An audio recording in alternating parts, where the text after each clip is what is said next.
माता दुर्गा का वह शेर जिसके एक दहाड़ से ब्रह्मांड कांप उठता है। लेकिन क्या आप जानते हैं कि वह शेर असल में माता पार्वती को अपना शिकार बनाने आया था? जी हां, एक खूंखार शिकारी जो मां को खाने के लिए झपटा था, वह अंत में उनका सबसे वफादार भक्त और रक्षक कैसे बन गया।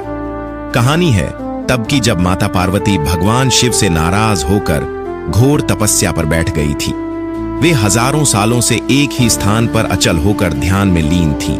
तभी वहां एक अत्यधिक भूखा और खूंखार शेर पहुंचा। उसने मां को देखा और उन्हें अपना भोजन समझकर उन पर हमला करने के लिए आगे बढ़ा। लेकिन जैसे ही वह मां की शरण में आया, मां के तप से निकलने वाली शांति ने उसकी पूरी हिंसक प्रवृत्ति को ही बदल दिया।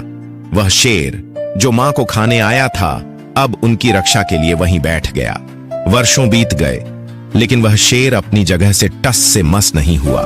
वह खुद मां की तपस्या का हिस्सा बन गया। बिना कुछ खाए, बिना कुछ पिए, बस मां की रक्षा में तैनात रहा।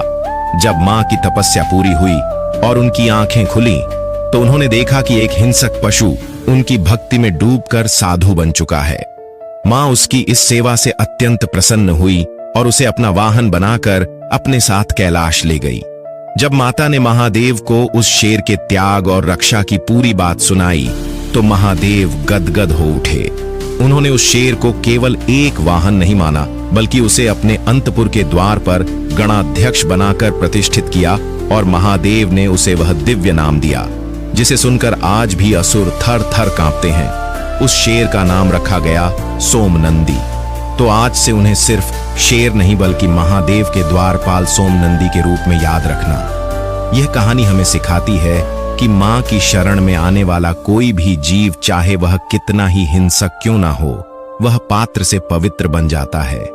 अगर आप भी मां दुर्गा और सोमनंदी के भक्त हैं तो कमेंट में जोर से लिखो जय माता दी, और चैनल को सब्सक्राइब करना नहीं भूलना।